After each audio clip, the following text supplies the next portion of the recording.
हैदरी साहब मुसलसल वॉर को कवर करते रहे हैं, व्हाइट हाउस को करीब से देखते रहे हैं। इस वक्त क्या माहौल है उधर? क्योंकि सदर ट्रंप ने तो अभी खबर आई थी थोड़ी देर पहले कि उन्हें प्रपोजल कल मिला, उसके बाद बैनुल अक़वामी मार्केट में हमने देखा तेल की कीमतें बड़ी तेजी से गिरी। सदर ट्रंप ने तो अभी कह दिया कि मैं मुतमईन नहीं हूं। तो ये समझा जाए कि अभी प्रपोजल काउंटर प्रपोजल का सिलसिला चलेगा या इसको डेडलॉक समझा जाए इस तनाजुर में कि सदर ट्रंप को एक महदूद मिलिट्री ऑपरेशन की भी ब्रीफिंग दी गई है कल।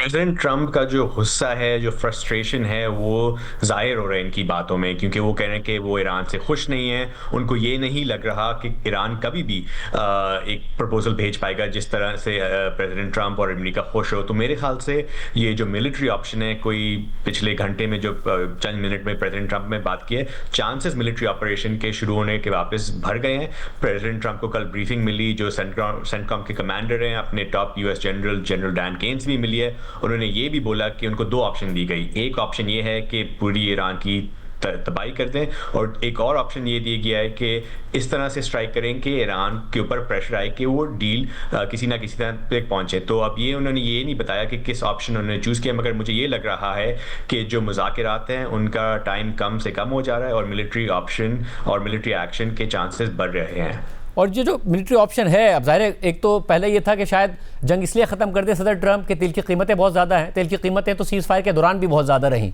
मगर एक दूसरा मसला जो अरब इत्तेहादियों पर बहुत ज़्यादा हमले हुए। ट्रंप कहते थे मैंने सोचा नहीं था कि इतने हमले होंगे, मगर हो गए।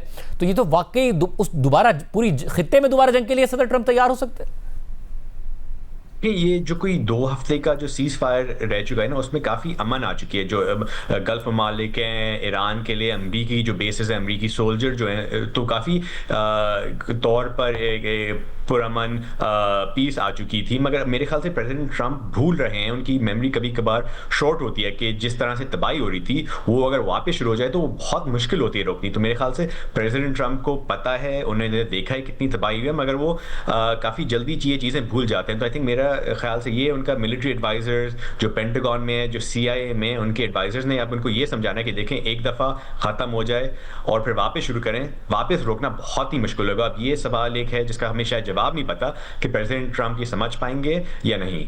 और ज़ाहिर जो नेवल ब्लॉकेड है उससे भी तेल की कीमतें तो बहुत बढ़ी, और अमेरिका में भी बहुत ज़्यादा महंगाई हो रही है। 55% अमरीकी समझते हैं कि उनके माली हालात बुरे हो रहे हैं, जो कि 25 साल की बदतरीन सतह है। सदर ट्रंप की अपनी इकॉनमी के हवाले से अप्रूवल रेटिंग तारीख की कमतरीन सतह पर है, जिसके बारे में वो हमेशा बड़े सेंसिटिव रहे हैं। तो कोई फ़र्क नहीं पड़ रहा है ट्रंप को वहाँ पर?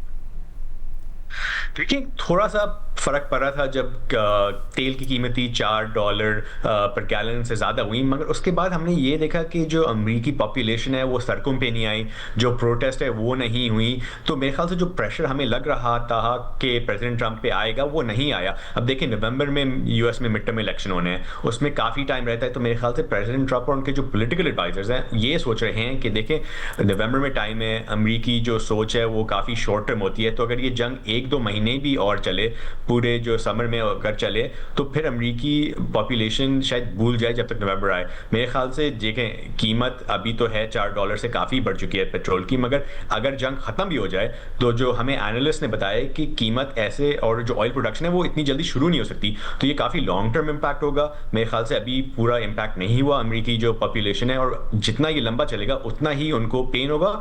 और फिर शायद एक टाइम आए जिसपे इतना प्रेशर पड़े उन पे कि प्रेसिडेंट ट्रंप भी कहें कि देखें बहुत हो गया है, मैं जंग खत्म कर रहा हूं और अब मैं अमेरिका के ऊपर खुद फोकस करूंगा।